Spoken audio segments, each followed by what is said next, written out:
Should you overreact to certain cold hitter starts? Should you bench some poorly performing pitchers? What stats should you look at to determine what makes a good buy low candidate? We'll answer these questions and more, plus an exciting announcement later on the show. That's all coming up next on Beat the Shift.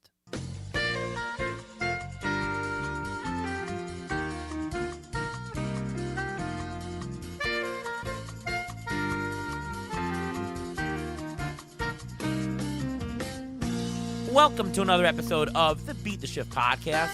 I am your host, Ariel Cohen, and with me as always is Ruvain Guy. How are you, Ruvain? I'm doing great today. How are you doing?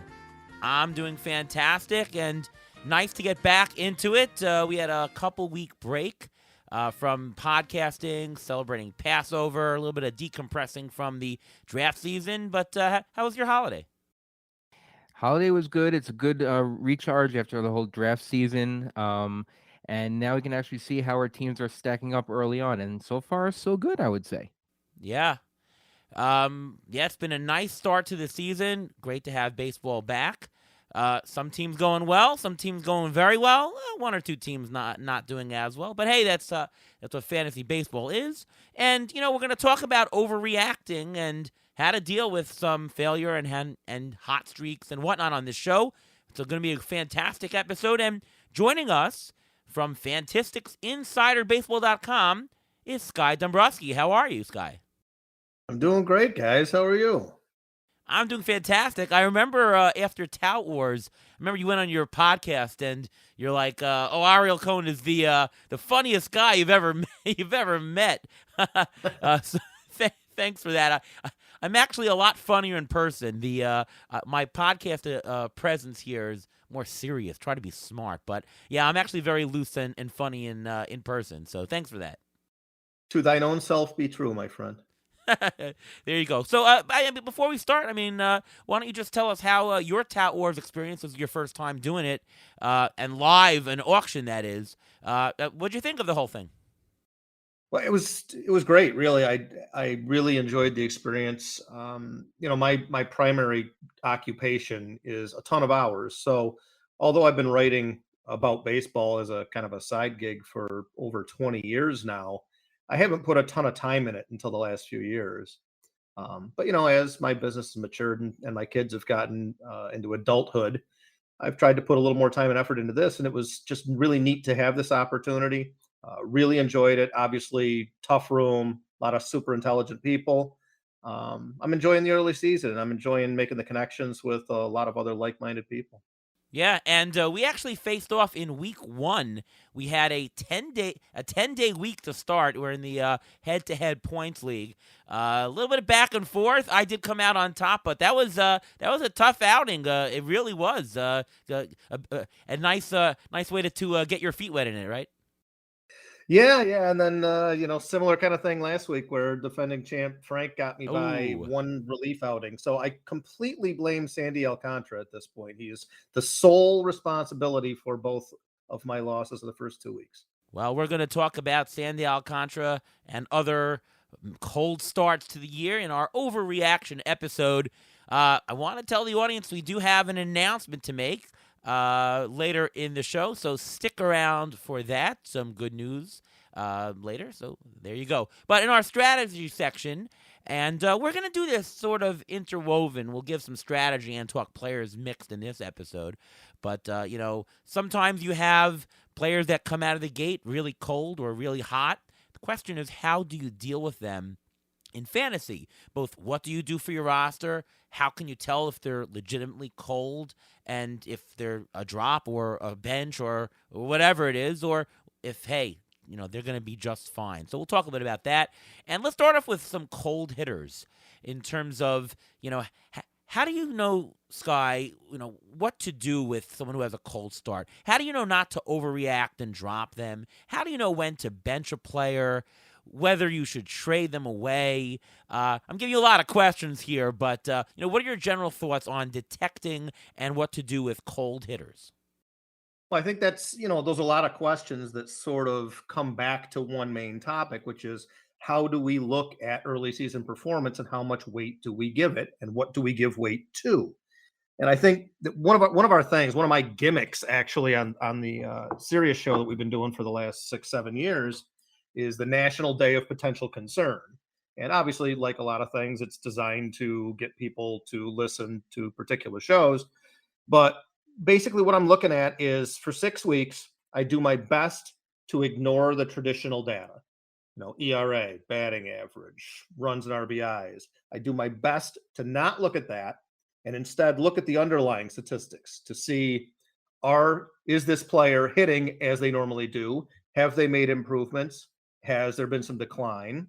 And if so, where? And there are a handful of stats that I look at to do so, which I will get into as we talk here. But for me, it's really much more looking at what is underneath than looking at what we all are paying attention to that's scoring us points or not scoring us points. Yeah, I mean, we spent so much time into our draft prep, and to throw it away after just a couple of weeks in the season sounds like it could be an overreaction. Let's go to you, Ruvain, and what are your general thoughts about reacting to players who have cold starts to start the season? Well, I think what I do is I actually like to do the eye test. I like to see how they're playing. Like to see their body actions, their responses to how they're not performing well, because you can learn a lot by how their confidence is. Baseball is a game of confidence, and if players have high confidence, they're going to do well, or they have a better chance of turning it around. But like for example, last year with Jared Kalenic. He had no confidence. He wasn't hitting. He went down to the minors. He does well, but then he comes back up. He just didn't have the confidence. So sometimes you need a fresh start, a new season. So now with the new season started, you can see people, the players, how they're going about their business, whether they're quote unquote having fun, because sometimes that's all it takes. There are some underlying numbers that you're going to look for. You're going to look for, are they walking a lot? Are they swinging at pitches out of the strike zone? That there are certain things you're going to look for. Are they pressing? Are they trying to go opposite field instead of pulling the ball more, or pulling the more instead of opposite field? There are many different things you can look for, but I think body language, you can learn so much from that, and you can, from hitters and pitchers, you can just learn their body language and you can see how they play. So, sticking with what you mentioned, Sky, in terms of statistics and components. So, what in the data are you looking for to verify whether a player, it's just a cold start, he'll be fine, or whether, hey, there's something up? Maybe we should think of him differently. Well, if we're talking hitters, there's basically three things we're looking at hitters and what they need to do to be successful at the major league level. For me, number one is, can they identify a strike or a ball? So you're looking at things like chase rate and how they manage the strike zone. Number two is, can they make contact with the pitches that they deem to be strikes? So you're looking at swing strike rate and things like that. And then third is, can they do damage when they make contact? You're looking at hard hit percentage, exit velocity, things like that. So really, it's about controlling the plate appearance always for both the hitter and the pitcher. And I want to look at, are they doing that at the underlying level, regardless of what you're seeing with batting average and on base percentage and slugging percentage? Right. Anything to add, Ruve? Yeah, you can also look at their BABIP and see if they're lucky or unlucky, because a lot of these players, if you look at the numbers, as we're going to go through some of the players, their BABIPs are either extremely high or extremely low. It's a very small sample size right now. They only had about 3 weeks. That BABIP should, in most cases, will normalize to their career norms. So a lot of times you shouldn't overreact so much, because sometimes a player can be very lucky, sometimes it can be very unlucky. It could be weather based. It could be it's too cold, the ball's not flying out.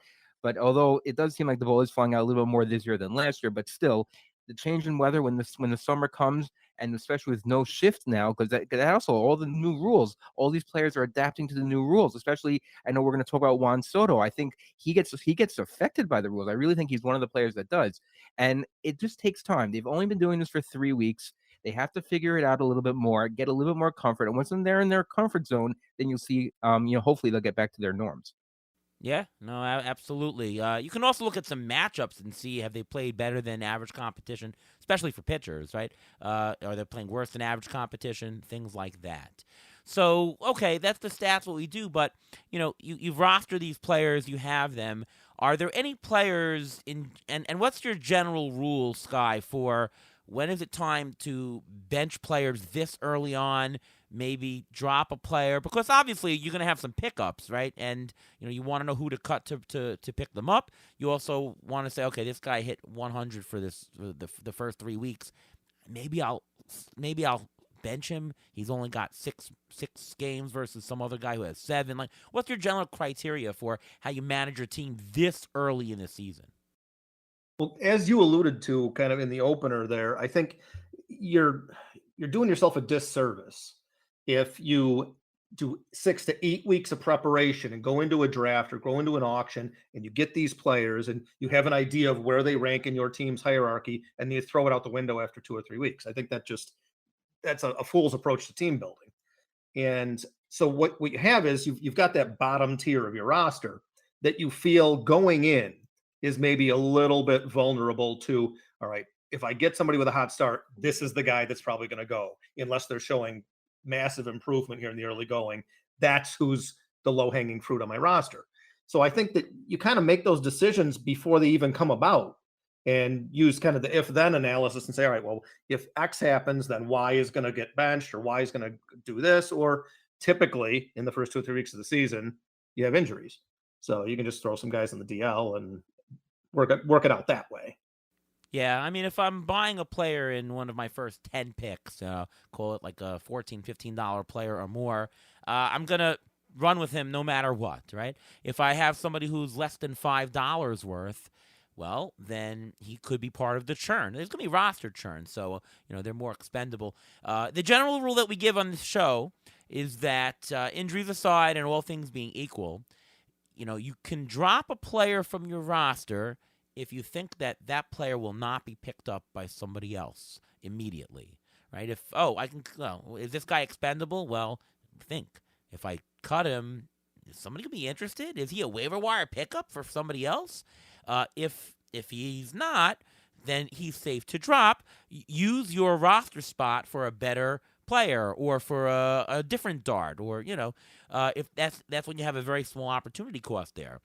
If the player that you want to drop is going to be heavily considered by somebody, maybe think twice about dropping them. Obviously, there's, you can't tell for sure if somebody's going to pick them up. And yes, we understand that your roster could have issues. It could have injury issues. Maybe you need a certain statistic more than others. You've got too many steals and you need some power. Sure.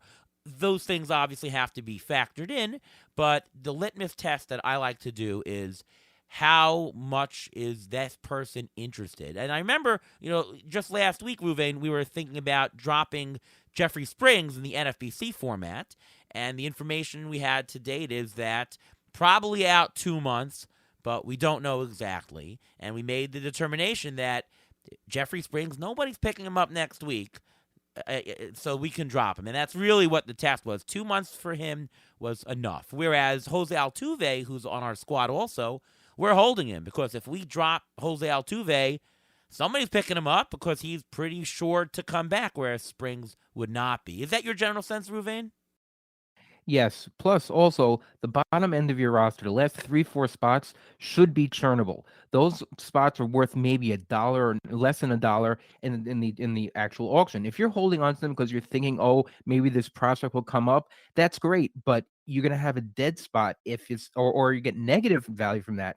It's hard to hold on to those prospects that are going to be coming up soon if you need the space because one of your players higher up are not performing. How long can you go with a player not performing, not having a backup for him, and not falling too far behind in your standings? Because that's the biggest problem. Can you make up what you're falling behind now? And it's a very hard decision because you put so much time into the draft. You try to figure out these guys at the end of the draft that you want to finish out your bench. You want a perfect, and then you get married to these guys at the bottom of your roster. You don't need that. Those guys can be churned, and they should be churned. And that's how you can bench one of the guys who are not performing for a week or two, put another guy in, because if the guy's not performing, the guy you pick up, who knows? If he's a hot guy, then he'll perform, and that's all you need for now. So let's talk a little bit about trading.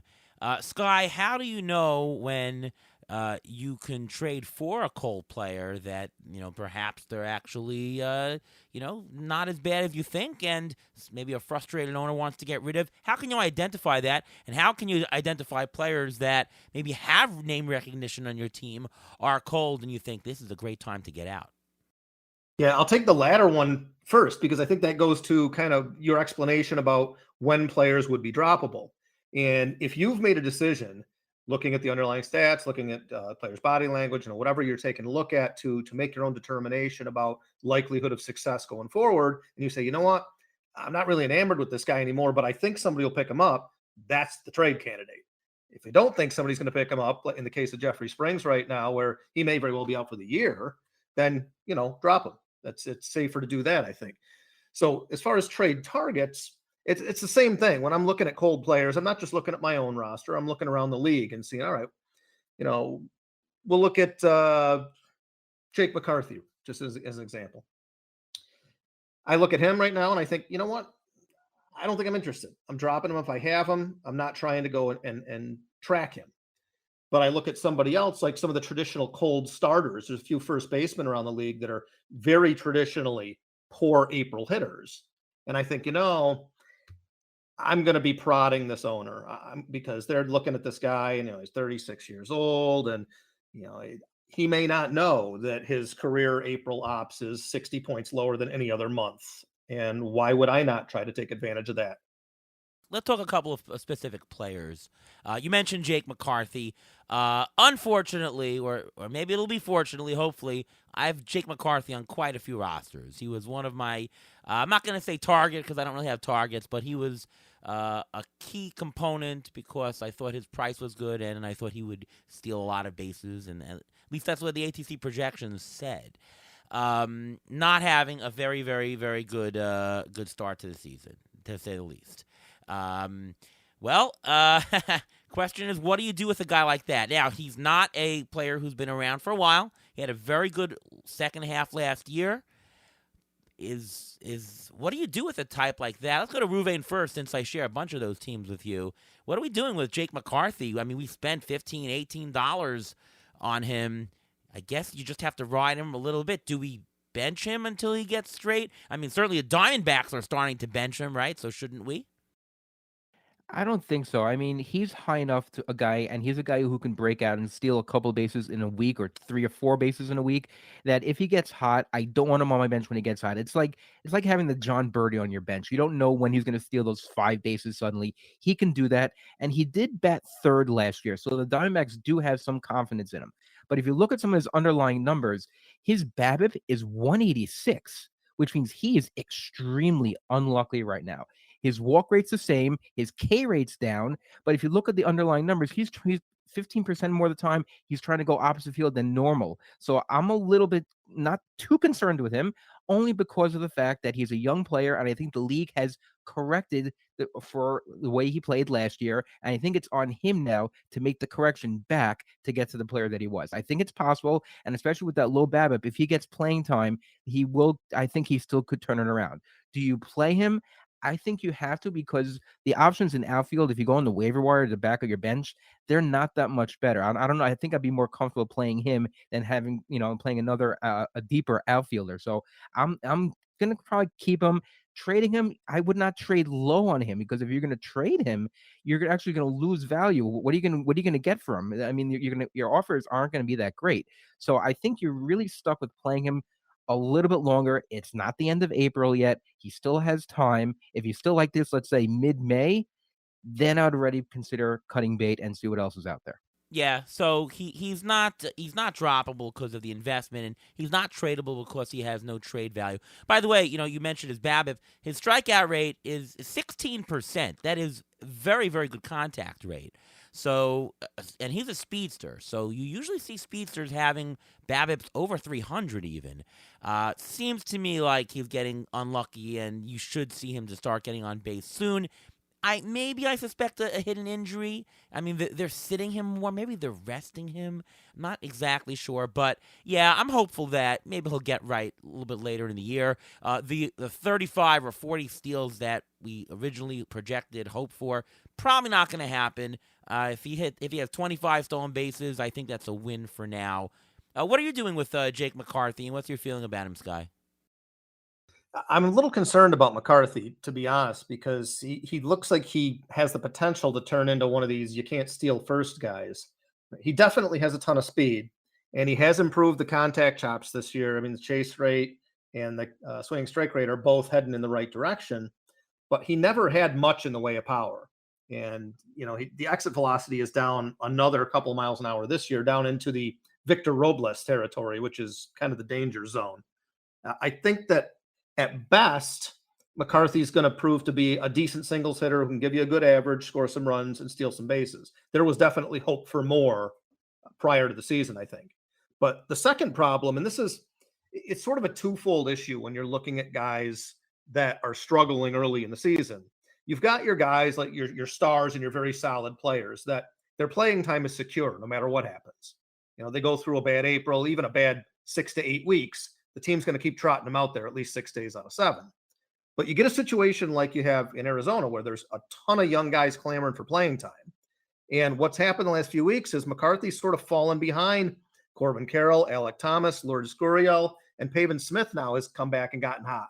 So there's only 4 spots for playing time there, and McCarthy looks like, in the D-backs' mind, option 5 to me over the last week or two. And I think that you've got Kyle Lewis looming as well, who they seem to like for some reason.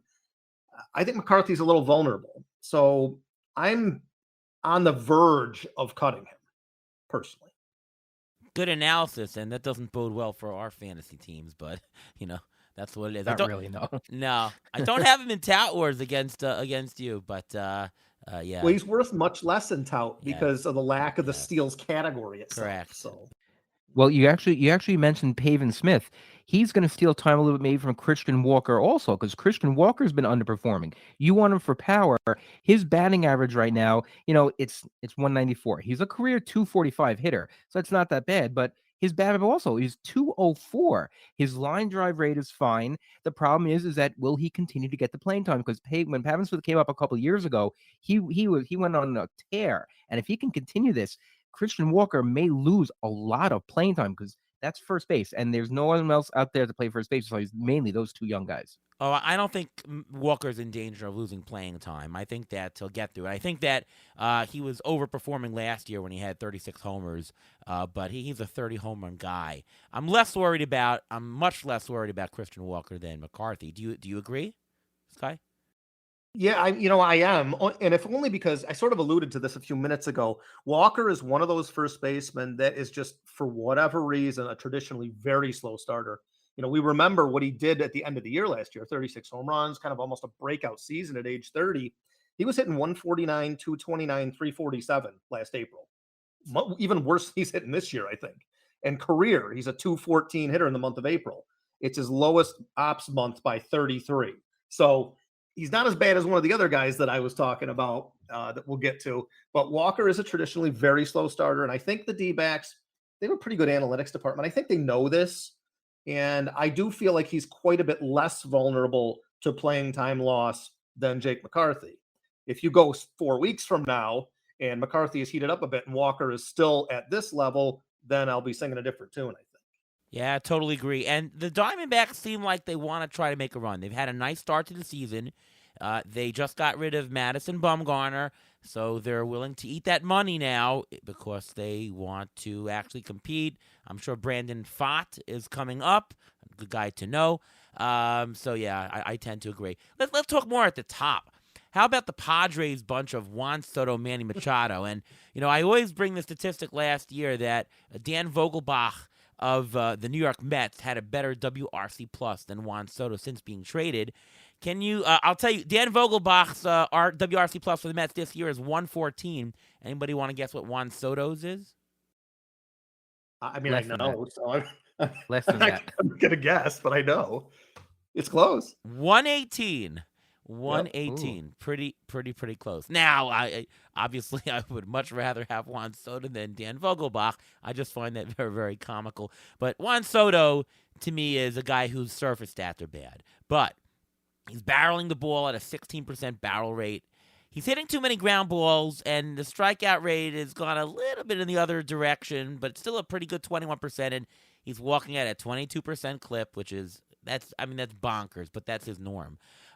His BABIP is 200, as we like to look at. So, yeah, I think that Juan Soto, I don't think that Juan Soto is the 280-plus hitter that projections were going for. I do not think he's a 280 hitter. But I think that he's not that far away, and I think he can get to 25, 30 homers, so I'm not fazed by the slow start. Are any of you, let's go with Ruvain, are you fazed by the slow start? Not in the least bit. This is his spring training. He had an oblique injury during the spring. He missed a significant amount of time. He was trying to go to the World Baseball Classic. He had the oblique thing. He tried to come back quick from the oblique. He really didn't have a full spring training. This is really his spring training right now. So I'm not overly concerned. I think he's trying to play through. He may be still playing through it, even possibly. And now the fact that Fernando Tatis is coming back today. Today's his first game, and he's batting second behind him. And Tatis, the way he gets on base, and with Machado, who we're going to talk about in a second, also is batting right behind him. That lineup is very potent. These guys are going to get plenty of good pitches to hit. He's just got to, get a little bit more lucky and be completely healthy. He is a talent. He's not going anywhere. He's going to get a $500 million contract plus. Dan Vogelbach's not going to do that. And so I think that you just have to give him some time. He will turn it around. I'm not overly concerned. Plus, he's also in a contract year this year, so he's going to do his darndest to get it righted, and he's going to do whatever he has to. If that means sit out for a little bit because his oblique is not 100%, you may see him do that. Dan Vogelbach is making $1.5 million this year. I agree, well under $500 million. So I'm assuming you agree, Sky, but how about teammate Manny Machado, who looks a little bit different? 4% homer fly ball ratio, that's a bit unlucky, but he's only barreling at a 3% rate. Strikeout rate is way up, walk rate way down. Is this just San Diego, who's had some tough opponents so far? They've played Atlanta, they've played Milwaukee, they've played the Mets. Is this just that? What's your take on Manny Machado for this year? Yeah, I have to think that it's just that, because Manny Machado, you'd be hard pressed to find a more consistent player the last 8 seasons than Manny Machado. I mean, aside from a little batting average fluctuation, which is just inevitable for everyone, he's one of the most steady players as far as even the underlying statistics are remarkably steady year to year to year. So this is the first time I've ever seen him perform at this level, but if it were August, we probably wouldn't even pay attention to it. It's the first 2 weeks of the season, so we talk about it. There's just been something off in San Diego at the start. And I will say about Juan Soto, I love the guy. I mean, it's probably my favorite player in baseball, team loyalty notwithstanding. And 2 years ago, I would have said that he had the most likelihood to ever approach Ted Williams. But there's one thing that's really disconcerting there about Soto to me right now. And I think Rouvet makes a very good point about him really kind of still ramping up, because his chase rate is up and his zone swing percentage is down. And I mean, if you know anything about these underlying statistics, that is a really, really bad mix to be swinging at more pitches outside of the zone and vastly fewer pitches inside the zone. I think that's why you're seeing both the walk rate maintain a very high level and the swing strike rate and the strikeout rate go flying up. He just doesn't look right. And, we're stats people primarily. We do tend to treat players like they're robots sometimes. And Juan Soto has been very outspoken about how he hates hitting second. And I really hope that they move him down and bat like Tatis Machado Soto or something like that, just to make him a little more comfortable, because he's the guy on their team that is the biggest difference maker. Everybody loves Tatis. Machado's very steady, but Juan Soto could be a generational hitter. He's still only 24, so you should make him happy. Yeah, I would think if they want to sign him, they should. Absolutely. Let's do one more hitter who's cold. How about Tyler O'Neill? With my inner Ian Khan would tell myself that, man, this guy is an attitude problem. He's a discipline problem.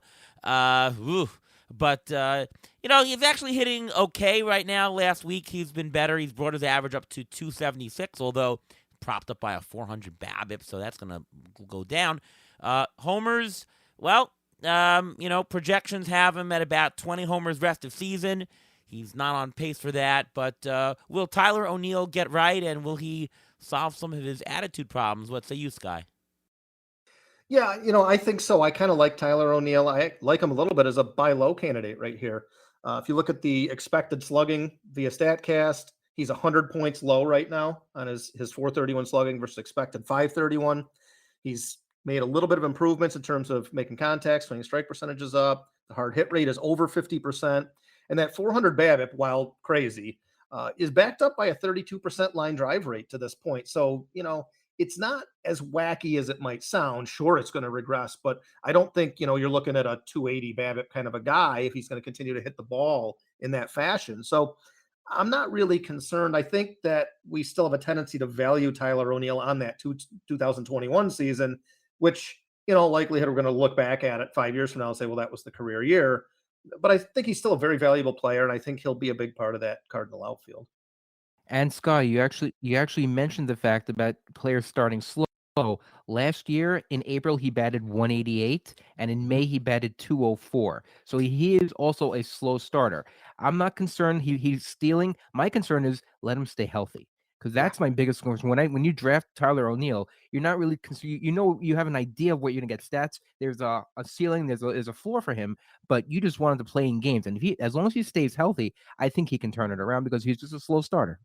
So before we talk about some cold pitchers, just want to get the strategy point of, if you sit hitters, you don't really miss anything great, and if they have a monster week, I understand you lose it.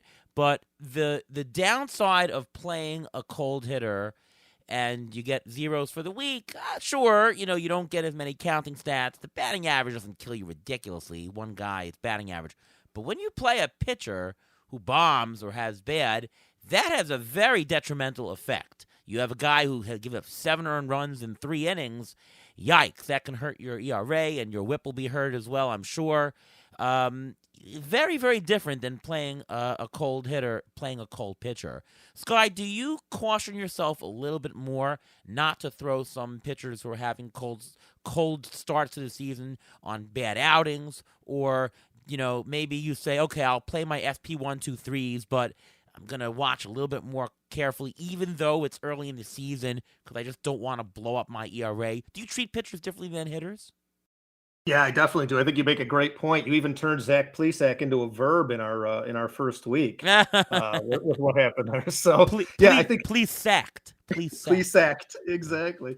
I think you're absolutely right on. The downside to a bad pitching performance is so much worse than the downside to a bad hitting week, that I think you have to treat those guys a little bit differently. You have to play the matchups. And my broadcast partner, Lou Blasi, and I, we always talk about how we kind of want to have a pitching strategy of 2 or 3 aces and then 5 or 6 guys that we mix and match. The tout format's different, but in a lot of our head-to-head leagues, you're starting 5 starting pitchers. So you just kind of run the stream. All right, so let's talk about a specific guy. Let's talk about Alek Manoah, okay? If you're drafting Alek Manoah, you probably drafted him as your SP2, maybe in a very shallow league SP3. Not having a great start to the season, but you're sort of relying on him as, I'm not going to say your anchor, but one of your anchors, if you will, if not the elite ace pitcher. What do you do with a guy like that? I mean, you're sort of depending on him. How many starts in a row do you see him faltering before you say, I got to put the brakes on? Or maybe, hey, he's now having a tough matchup against the Yankees. Now's the time. Like, how do you handle a guy like Alek Manoah, Ruvain? I think you have to play him. There's no way you cannot play him. I mean, you drafted him. You got to get his numbers. He's still going to strike out some guys, so you can get that. But his walk rate is ridiculously high. His xERA was his expected ERA is actually lower than what he is when he has now, so it's not that bad. But I'm looking at other stuff. His velocity is down through. It's only 1 mile per hour, but it's down across the board. So I'm a little bit nervous about that. When you have your top guy and his ERA is bloated and his velocity is down, you start to question what's going on. Now, people questioned him in the offseason about how he was, training, and he said, "No, I did my own thing. Look, I have my track record and everything like that." Sometimes pitchers can be a little bit stubborn in what they do. I'm not saying he is, but there are some pitchers that get stuck in their ways and they can learn bad habits. I'm not saying he has that yet, but it looks like that. I'm a little bit nervous. But you have to play him. You're not dropping him. What are you going to get for a trade? You're trading for his name, basically. I mean, maybe you can get someone to get, an equal value or a lower pitcher and a hitter out of him. I guess you can do that, but I mean, you drafted him to be one of, like you said, one of your anchors. If he's not he's not your anchor, you're in big trouble. It's like the Luis Castillo of last year. What do you do with him? Luis Castillo did it horribly, and then all of a sudden he turned it around. I think you just have to wait. You just have to wait it out. I like how you say, Ruvain, hey, no, I'm not going to say that his training methods stink, but I think you are saying it, aren't you? Well, I'm not necessarily saying that, but it was brought into light on social media, and he defended it vehemently. So that's the only reason why I bring it up, because he was questioned. He defended it, and now he said, you just look at my results. Whatever my results are, that's what it is. We're looking at the results now. What do you see? Yeah, I mean, he's certainly not a 7 ERA pitcher, and he did put up a clunker against the Rays, who are a really, really good team. He's not a big strikeout pitcher, anyways, so that's not really faltering. I think you gotta go with a guy like that. You agree, Sky? Right? Yeah, I mean, primarily I do. I detest when people take victory laps for stuff about players not doing well or whatever. So I'm going to try not to do that while saying that I was really kind of down on Manoah coming into the season, and I just didn't get the fervor. He got pushed all the way up to SP 16 and 15 in ADP, and I had him at like 26th, which I mean it's SP3 in a 12-team league, and I think that I still feel okay about that, but like Ruvain said, the velocity's down, the walk rate's up, swing strike rate's down, fly balls, home runs are up. The park change in Toronto is not going to be friendly to him as a right-handed fly ball pitcher as the season goes on. 16 feet is a big deal moving those fences in. So, I think all the things lined up to him being way overvalued for me for what I wanted to pay in every league. I did end up with him in one or two leagues just because of the way things kind of played out. So he's hurting me like he's hurting everybody, but at least he has, my expectations were a bit lower. I think he'll give you that kind of high 3 ERA as we move forward. Yeah. So I was talking about on the Baseball HQ Radio podcast with Patrick Davitt, which actually will come out the same day as our podcast here, that you're seeing a lot of ace or near ace pitchers throw a clunker. Right, we saw Kevin Gausman the other day throw a clunker. We've seen Nola throw a clunker. We've seen DeGrom throw a clunker. And it might just be part of the environment, of the new baseball environment, at least early on, where maybe pitchers are not used to the pitch clock or the ball is different again. But I would discount these one-off clunkers by pitchers and give them a pass in general. Here's a hypothetical question for you, Sky. Let's say you got Garrett Cole, who hasn't thrown the clunker yet, and I bet you it will happen. But let's say he throws a clunker, he throws a second clunker. How many clunkers in a row will Garrett Cole throw? And he's still healthy, where you say, I can't pitch this. Like, he's obviously the top 2-3 pitcher, whatever you drafted him as. How many clunkers in a row would you wait to bench an SP1 or how many for an SP2? Like, do you have a general guideline for that? I never really thought about it until this second, but I'd say for an SP1, it would be like 5 or 6 before I'd even think about sitting them. I mean, these guys are these guys for a reason. The only reason that they would continue to throw poorly basically would be injury. So that's what we love about some of these guys is they're either good or they're hurt. It would take an awful lot. But you get down into the mid-rotation guys like SB25 and lower, and 3 in a row, and I've got serious reservations unless the schedule looks attractive. And before we go on to more, it's time for the Injury Gurus Trivia of the Week.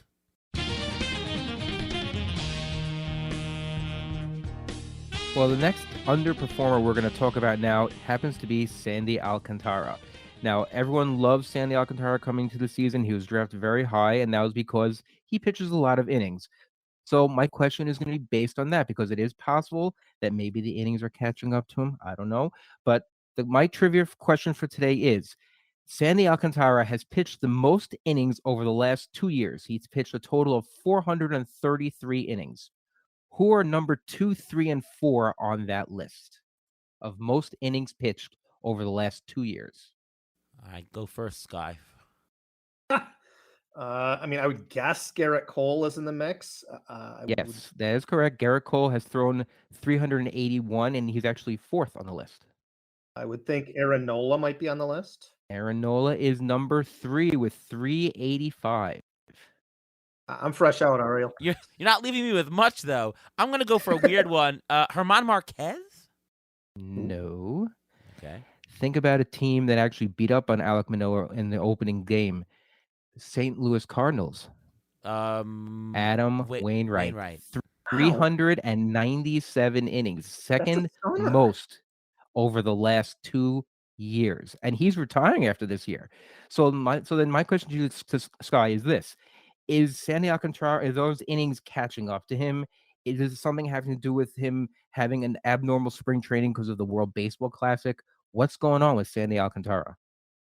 I love Sandy Alcantara, and I think I really hate talking about myself, but I think I'm aware of his weaknesses more than some people that were drafting him as the number one overall pitcher. He's not a real strikeout guy, and that's the funny thing is his swinging strike rate is up to like almost elite levels where it never is. It's just that his changeup has been really bad, and that's so unlike him because he's almost a changeup first pitcher. Like that's his out pitch. So that's the weird thing, and I think we talk sometimes, and I know that you're kind of throwing this out there uh, that you know this, but maybe the general listening community doesn't really pay attention to this. But it's not the innings pitch number; it's the pitch number, and it's the stress in those pitches that matters so much more as far as arm health, I think. And I don't get the sense that there's really a lack of health for Alcantara. I think that you see a lot of those World Baseball Classic guys, and they have struggled because, especially with starting pitchers, they're absolutely 100% creatures of habit and that totally got them out of their normal regimen. So I do think that there's a little bit to that. I am not concerned about Alcantara. I mean, his xFIP is 4, his ERA is 5.85. There's a 46% strand rate. I'm not sure I've ever seen one that low after more than one start. So I feel that this will certainly kind of work itself out for him. Um, I never expect him to repeat those low 2 ERAs because he seems very fortunate a lot of the time. He just gets a lot of weak contact and things kind of work out for him. But I think he'll give you a low 3s ERA. And with the amount of innings that he generally pitches in his overall arm health, all pitchers are healthy until they're not. But I think Alcantara is your best bet to give you steady, good performance of all those guys. Yeah. Last year in the Cy Young performance, his Sierra was 3.42. And I'm projecting him at a 3.37. So, yeah, I think that he's not going to get down to those levels that he did last year, but I think there's a very high percentage chance he's going to be very good. The wins might not be there because the Marlins aren't a good team, but he does go deep into games, and that'll afford him more. So I think, Sandy, you can expect good performance. How about a guy like Chris Sale? And this is such a great example because he stunk the first couple of outings. He had a really good 11 strikeout outing last time. Looks like his stuff is there, and it's one of these things where if you just look at the ERA, he looks terrible. But if you look at some of the underlying metrics, he's been so unlucky. High BABIP, low strand rate, homer to fly ball ratio of 36. Obviously, that's not real. Is Chris Sale the classic buy low candidate for you, Sky? Yeah, in fact, I make little written notes for players that we might talk about. And I have it's a gamble, but buy low written right next to Chris Sale. So yeah, I think the exit velo has been pretty poor, so he's not avoiding hard contact to this point, which was a strength of his for many years. But this is a guy that has pitched very little the past handful of years, so I think he's kind of still getting back in the routine of things. He looked great Tuesday, and the control was much better, and that's for me the key. Like his windup was always one of those that guys were like, oh, he's going to walk a ton of guys, he's going to be hurt a lot, and then being too late is indistinguishable from being wrong. So after 10 years, I don't care. You can't take your victory lap now. You were wrong, but I think he's still getting it back. Yeah, I think though he's got a lot of risk, so I'm not willing to buy low for the risk component because I don't know. I feel like he can get injured at any point. I feel like he can be subject to the blow-up outings because maybe his mechanics is just off for one and goes back to that. So I think the blow-up risk is more. He reminds me of the old Noah Syndergaard, where Syndergaard was so electric that he would strike outs, but he would have these occasional 6 earned run clunkers that would just bloat his ERA at any time. And so I just don't want to be subject to that. So I'm not buying myself into Chris Sale. But yeah, I mean, the stuff and the skills are there that I think other than the occasional blow up, I think he is going to be there. Agree, Ruvain, or what are you doing with Sale? I'm a little bit more concerned about Sale. I think Sale, his velocity is down a little bit. He's using his slider more than his fastball, and I think that's just a matter of comfort level for now. So I think the fastball usage should go up during the course of the summer. But again, Ari, I'm with you. I'm nervous about that injury. We've been talking about Chris Sale getting hurt for the first 5 or 6 years of his career. When is he going to break down? That wind up, that delivery is not sustainable. We've been saying that for a long time. It started to happen a couple of years ago. It happened last year. If you buy low, I guess you can get something. You may be able to get a couple good starts. Is he going to be a two for you? Probably not. Is it be a 3A?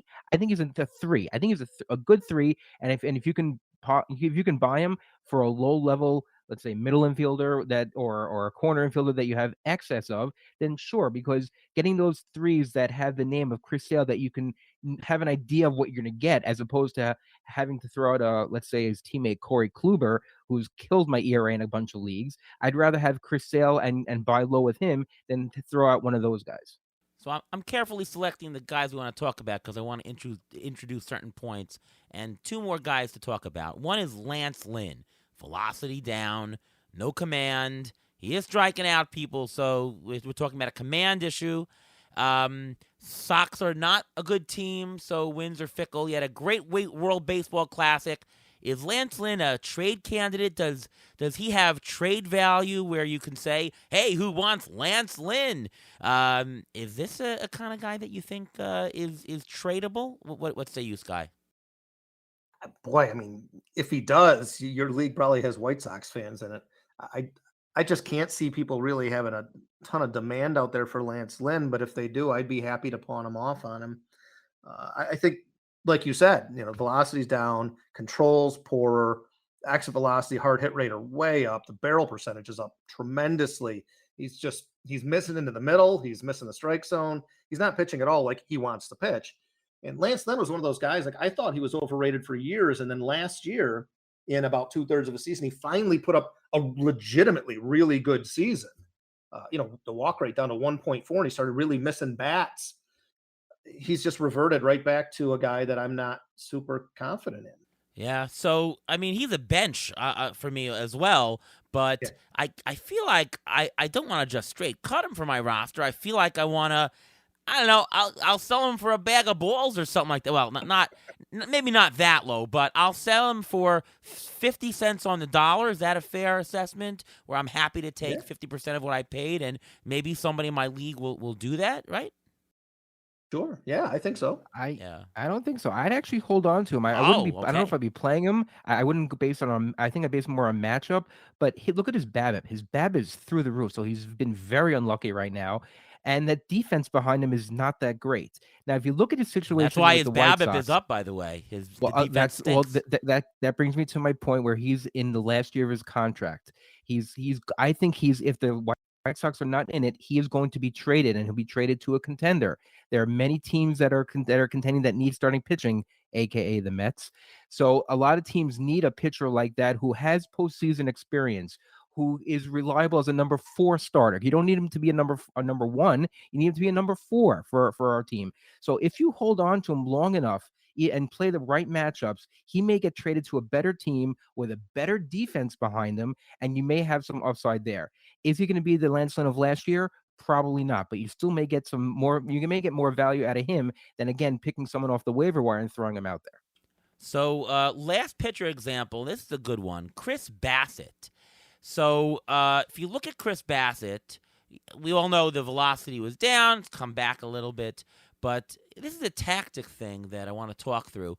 So, I didn't play him. I have him in 12-team mixed auction labor, and he faced Houston this week. So, I didn't play him. Like, well, I mean, it's a more shallow league. I've got other options. I'm not going to play a sort of struggling guy against Houston. Of course, he turned into a great performance. And, you say to yourself, am I happy that he did? But I didn't start him. Of course I'm happy. That means that maybe I have a better player than you think for the rest of the season. And the question is he a cut for you?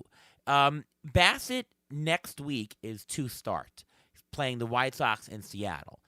I want to invoke Bassett because I want to bring up the point that if you can't see yourself playing Chris Bassett in a 2-start week next week, there is no reason he should be on your team, right? If you have a player that is going to sit on your bench through a 2-start week, why is he on your team at all? I mean, at what kind of depth, what kind of level are you holding 2-star pitchers?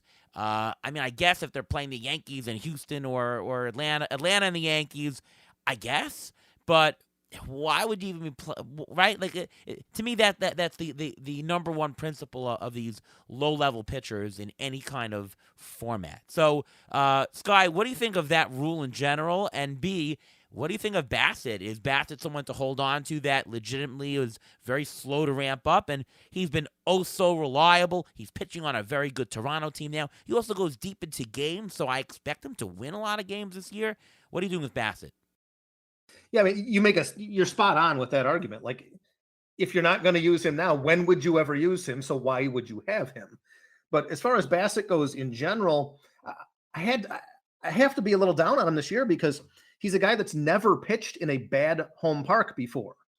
You know, his home road splits for his career are 138 points of ops home and away, 1.67 runs of ERA home and away. These are massive splits. He spent most of his career in Oakland, then pitched a year with the Mets last year, another pretty solid home park to pitch in. So moving to Toronto as a right-handed fly ball pitcher, right at the time when they're bringing in those right field fences, just seemed like, well, you know, this doesn't make any sense at all. I don't want any part of this. So I really just don't want any part of Bassett this year. And cutting him, I think, seems drastic because I do feel like he has some name recognition, but I'd absolutely be shopping him. And I'd be shopping him on the basis of that last outing, saying, well, you know, he looks like he's right at the ship. I just, you know, I have some starting pitching depth, et cetera, however you need to sell it. I mean, Ruvain, am I going to be playing Bassett in labor, or would you drop him if you were me here? No. And I seem to be the guy who's against all what you guys are saying, but Chris Bassett, I have him in our league that we're together in GDD. I played him this week. Okay, Good for you. Good last for you. year. Well, I was lucky, very lucky. Yeah. So, That was genius. Chris Bassett, last year, Buck Showalter called him a bulldog. I saw a couple games he pitched when pitching against that deep Braves lineup. He knows how to maneuver. He knows how to pitch. I don't care about the velocity. He reminds me a lot of our Bartolo Colon. He's not going to give you that much stat wise. He'll get a lot of innings. He'll know how to navigate. He knows how to pitch. So I think I would play him next week. Again, he's better than a lot of other 2-start options out there. And if your ERA can take it, then that's you know, it's still early on. You can still make up a lot of this ERA stuff if you throw out the middle relievers, lower the ERA that way. And if you manage your roster later on, if he does blow up, then yes, you can work on it. But he does go deep in games. And for a pitcher to go 6 innings twice in a week, even if he gives up 5 runs and gives you a chance to get a win, I think I'm going to go with that. I mean, these other pitchers are not getting out of the 4th inning, 5th inning. I want to take my risk with those wins because those wins can be very handy later on. Yeah, I kind of agree. I think I'm going to play him in labor. Let's talk waiver wire. So we're in the middle of the season now, and there's always guys to pick up. So let's go around the room and get some pickups. Could be a shallow league, could be a deep league. Maybe do one of each or whatever you'd like to do. But who are some waiver wire picks that you're thinking about this week? Sky, we'll start with you. I think if you're looking at shallow league stuff, I think Nolan Gorman and Taj Bradley, I mean, these are young players. Look like they're making, you know, a leap in Gorman's case and debut in Bradley's case. Bradley, I mean, that's just a simple case. He's a Tampa Bay pitcher. They develop pitchers extremely well. Guy has a great pedigree. He looked great this first start. That's an easy one. And Nolan Gorman's really making a leap. Age 22, exit velocity's up a ton, and the chase and swinging strike are coming down in a reasonable range. I think he looks awesome. If you want to go to deeper leagues, I like J.D. Davis, man, and you guys are familiar with him for sure. The Mets, for all of their strong points, I think they misused him over the years. He's a reverse splits guy, much like Keston Hiura, who has been completely misused by the Brewers as a batter against left-handed pitchers only that he can't hit. J.D. Davis was really turned into a platoon bat at times, had injury issues, but when he has steady playing time, when he's playing against both sides, he tends to hit. Sure, there's some contact issues, but there's a lot of power. So I feel like in deeper leagues, I think JD Davis is starting to hit, and he's going to bat in the middle of that Giant lineup. Yeah, I feel like the Mets gave up on him, and the Mets shipped him out, plus the Pucky, plus another one or two for Darren Ruff, who, by the way, they cut, and guess where he's playing right now? for the Giants. Oh, Yep. that is sad. Yes, Taj Bradley, good pickup, young guy. I think that he is a candidate to be this year's Spencer Strider. Now, and everyone always asks, who's this year's Spencer Strider? To be honest with you, there doesn't have to be a this year's Spencer Strider, right? You don't need a guy every single year to be, he's this year's Spencer Strider. But if there is going to be a candidate, he is definitely one of them. Ruvain, how about you? Any other players you'd like to pick up this week? Sure. In a couple of shallower leagues, Andrew McCutchen, he's only owned at 42% of CBS. He's batting 310, 4 homers, 3 stolen bases so far. It looks like Pittsburgh has reinvigorated him being back there, and he's going to play as much as he can as long as he's healthy. I don't know how he can sustain this. I mean, he's not the McCutchen of old where he's an MVP and he's going to do those numbers all year. But if you can, the outfield is pretty shallow this year. You want to throw him out there for a couple weeks while he's still hot. He's only owning 42% in CBS. A guy who's owning 39% of CBS is Jose Alvarado. He's got 2 saves this week.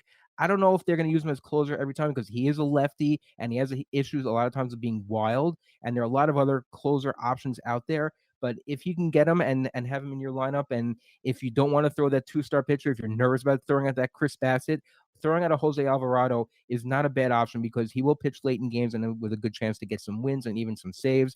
And another guy, I'm going to mention another former Met and also on the San Francisco Giants, and that's Wilmer Flores.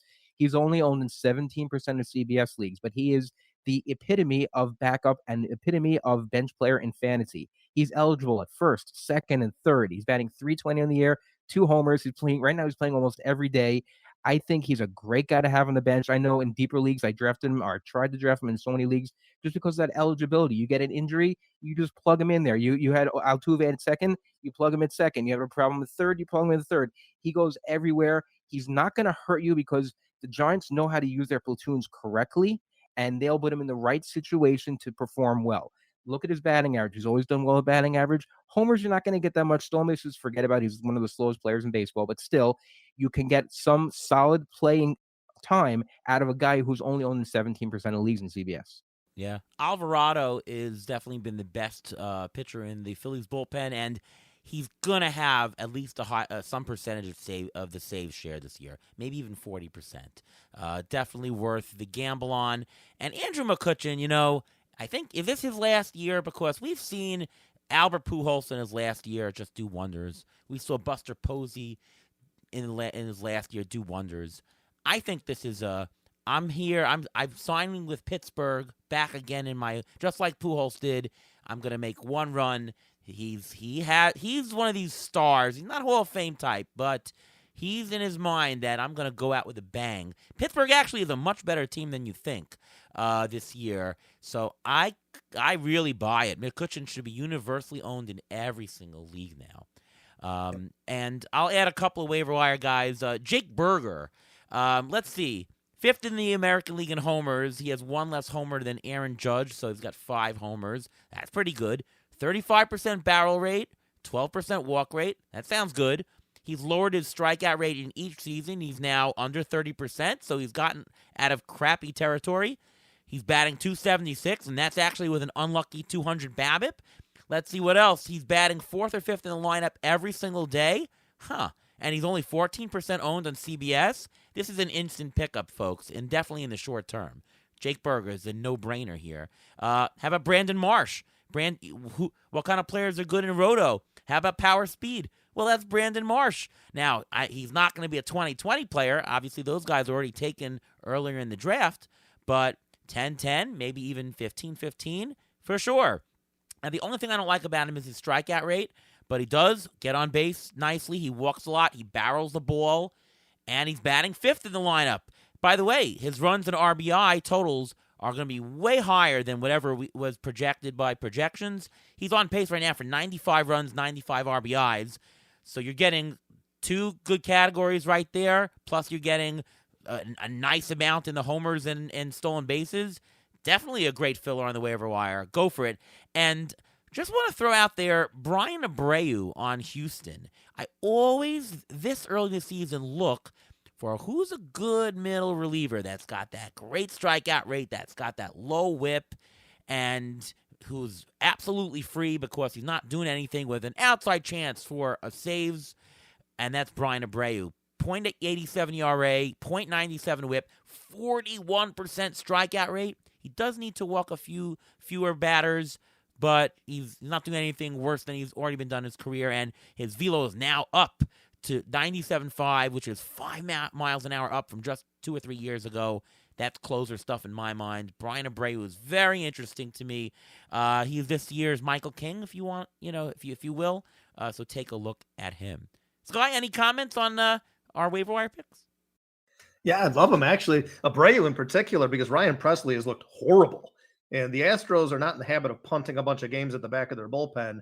They love Abreu. They clearly high leverage him all the time. So I could totally see him working his way into a save share there. Yeah, they do have Montero, who's filled in. Yeah, and Ryan Presley never gets hurt either. So I mean, why would you want Right. to have why would you want to have Brian Right. Abreu on your roster? Well, and I love your McCutcheon call too, because I listened to a couple interviews with him, and that dude absolutely adores Pittsburgh. He couldn't stop talking about how awesome it was that he could have his family living in Pittsburgh. He could tell his kids about all the history there, and he just loves it there. And we do dehumanize these players sometimes with stats. If players want to play, they play well, and he really loves it there. The Mets made him a better offer than Pittsburgh did, but he chose to go back to his hometown with Pittsburgh, and the Mets got Pham. So could have been a Met this year, but that's what he wanted. Absolutely love him as a player as well. Pitcher preview, is there anybody interesting? And, we've been doing the pitcher preview for a couple of years now, but I generally don't want to stream anymore, especially in deep leagues. Just garbage out there, but you always need to be cognizant of it, especially later in the season. So I'll start with one. I'll just throw out one this one time. Johan Oviedo. What a killer slider. It's one of the best sliders in baseball so far. He is 2-star, by the way. Dodgers and Washington, at least one of those are good. His stuff is there. 24% strikeout rate, supported by a 33% CSW, which is currently 12th in all of baseball. And he's got a 55% ground ball rate, so that's high strikeouts, high ground ball rate. That sounds good. And, Pittsburgh is, I said, better than you think. And by the way, he's going deep into games. He's pitching 6 or 7 innings every game so far. And you know who their closer is? David Bednar, who's actually been really good. So they've been able to hold the leads. I think that Oviedo is very interesting, especially in deep formats, and could be 10 or 12 team relevant as well, especially this week with the 2 starts. Sky, anybody else to add or on a pitcher to pick up this week? I'm trying to get away from the obvious ones. So there's 2 guys that I think might be a little bit under-owned that are pretty good starts for this coming week. Justin Steele has looked really good here in the early going. Walk rates down, ground ball rates up, exit velocity allowed is down, swinging straight is up, and he's got a 2-start week coming up against San Diego, who's been struggling, and then at the Marlins, who pretty much always struggle. So I think that's a really good one. And then Kyle Bradish just came up and pitched a gem this week. He's got a 2-start week next week against Boston at home, which Camden Yards is a great park to pitch in now after moving the fences in last year, and then at the Tigers, who are pretty bad. So I think he's probably available in most leagues, and I think that's a pretty solid 2-start week. Yeah, Ruvain, anybody to add? Actually, I'm going to throw out another Baltimore pitcher because last year I seemed to be streaming a lot of Baltimore pitchers. I just have lists. I had Spencer Watkins on my roster. I had Wells on my roster. So I streamed a lot and I watched him a lot. Dean Kramer. Yes. He's a possible 2-star pitcher. He went 6 2/3 against Washington this past week, and he's got a possible 2 starts, Boston and at Detroit. He's only 9% owned in CBS. So he's a guy that if you want to take a 2-start risk on, that's really not a bad option, especially like you mentioned, pitching in Baltimore. That's a great place, especially against the Red Sox, who are not that great. I mean, they're scoring a lot of runs recently, but their offense is not known to be that great. And another guy I'm going to mention, I think this is just the guy to stash because he's pitching well in AAA, and that's Mike Soroka. Mike Soroka has flown under the radar. He's pitching well at AAA. If there's an injury to anyone on the Braves rotation or if someone falters, He's a guy you can get now for almost nothing, or if he's not owned, you get him for almost nothing instead of having to pay for him when he actually comes up. Because if he does come up, and when he'll eventually come up, everyone gets injured. There's so many injuries. He will eventually come up, and when he comes up, he's going to be expensive. You want to get him now? He may come up in a week or two, 3 weeks. He looks good so far. He's a guy to go after. So we've had a very jam-packed show, but I do want to do at least one mailbag question. Ben asks about a couple people. He asks about Lance Lynn, which we've talked about, but he's asking about Chris Bubik, and he's asking about Quijada, the guy on the Angels. Is he the closer? What say you, Sky, about Chris Bubik and Quijada? Well, Quijada, I think, is probably the primary closer right now, although Estevez is still going to get his share of the opportunities. They seem perfectly fine with a timeshare right now. But Bubic, man, he's a guy that he's burned me so many times over the years because he does have some arm talent. But the involvement of a new slider this year seems to have finally pushed him over the hump to a guy that I do think is going to be successful. And he looks great here in the early going. I think that Bubic is a guy that I probably would look to go target and put him on my roster and start him most of the time. Yeah, I'm not that interested in him. Quijada, I think, has actually been lucky. I do think he's going to be in the saves mix, but I don't think he's the guy right now. Yeah, I think they're still trying to get Estevez op. So wait and see on that. But yeah, if you're in a deep league, sure, he should be owned. You got to try him out. Ruvain, any thoughts on Bubik or Quijada? I don't Quijada. I'm trying to stay away from that whole Angel situation with saves because you never know who's going to get the save out there. You never know who's going to blow up. And as for Bubik, he is injured right now. He's actually going for a second opinion on his elbow. He was diagnosed this past week with a left flexor strain. He's going for a second opinion. Usually, a second opinion means uh-oh. So that's just something to watch for. I mean, is he a guy that it would be available this week? Probably. Do you want to roster him at this point?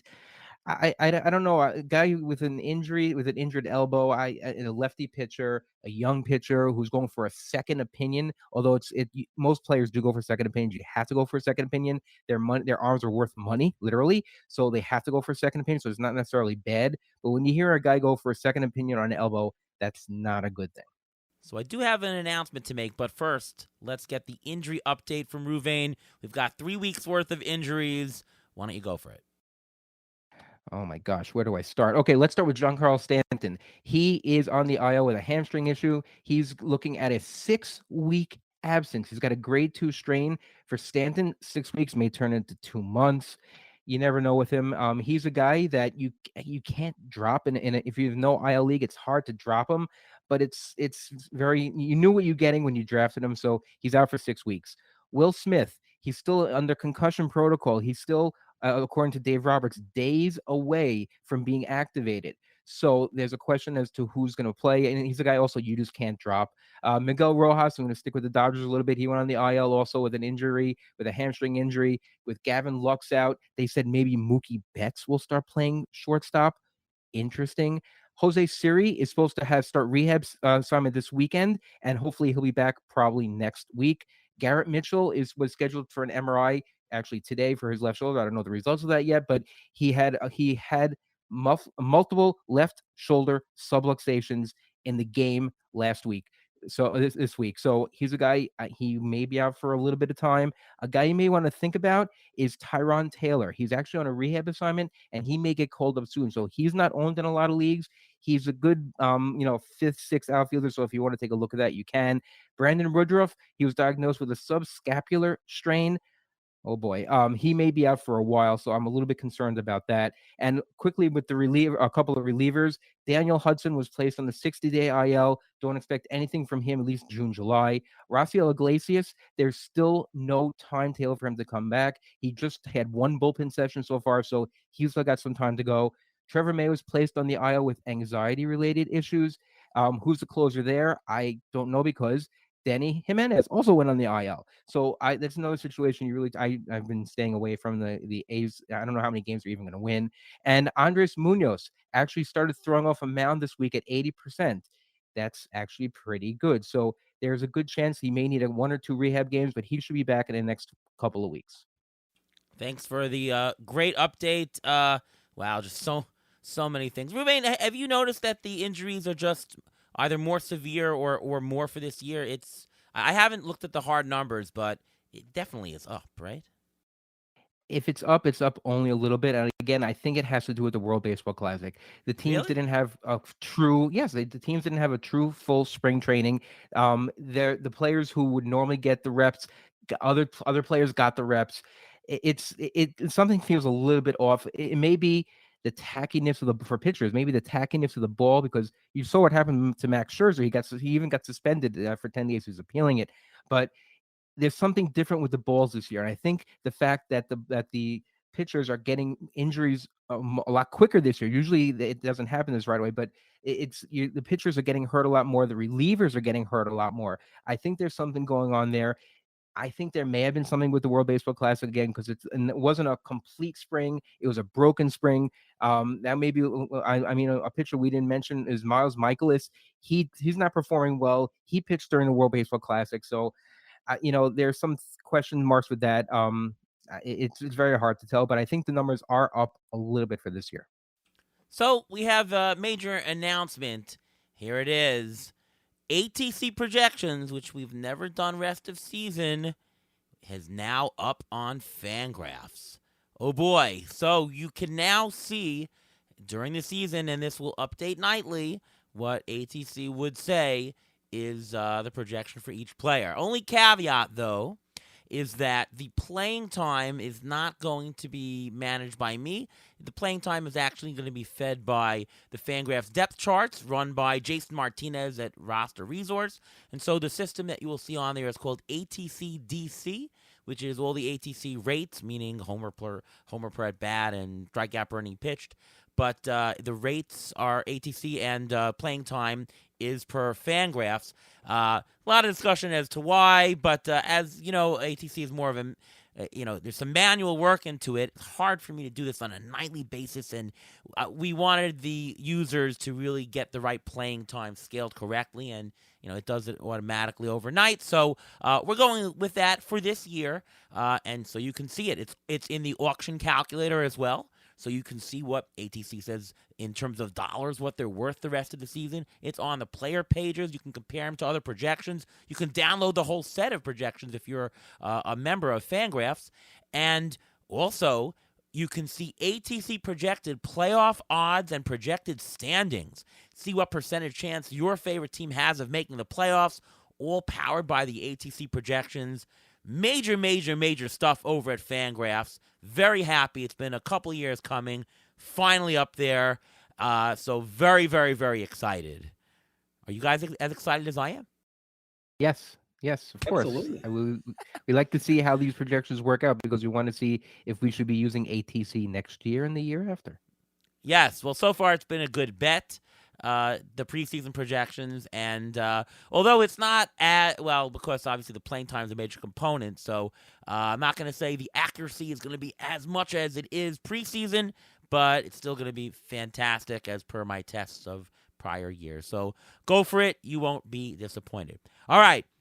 That is the end of our show. I want to thank Sky Dombroske for coming on this show. This was a phenomenal episode, and please do give a listen to him. He's on with Lou Blasi every week on the podcast. He's also on Sirius XM. Well, you know what? Why don't you introduce all the stuff that you're working on and on, Sky, as there's a lot of stuff that you do. Well, we've got the Fantastics Insider Baseball show Saturday and Sunday mornings, Sirius XM channel 87 from 11 a.m. to 1 p.m. We're sandwiched in there between Dr. Roto and Clay Link usually. Then we've got writers on staff at insiderbaseball.com that I think I did Monday nights, and I'm actually writing tomorrow night. And then, of course, we got the podcast where we usually throw one or two up there a week between Lou and Brandon Kamerman and I. So we got some stuff going on. It's a lot of similar things to what you guys do. So we overlap pretty well. You can follow me on Twitter at MLB Injury Guru, where I tweet out injury updates as they come. Next man up. I also have a weekly article on Rotoballer coming out every weekend with injury updates to help you with your fab for that Sunday night. There you go. I'm Ariel Cohen. You can see my work over at Fangraphs, over at Rotoballer. My Twitter handle is ATCNY. ATC projections now up rest of season on Fangraphs exclusively. And, of course, you can listen to us right here on the Beat the Shift podcast, presented by Fangraphs each and every week. All right. Well, once again, thank you so much, Sky Dombroske, for being our guest on today's show. And for all of us here at Beat the Shift, we'll see you next time.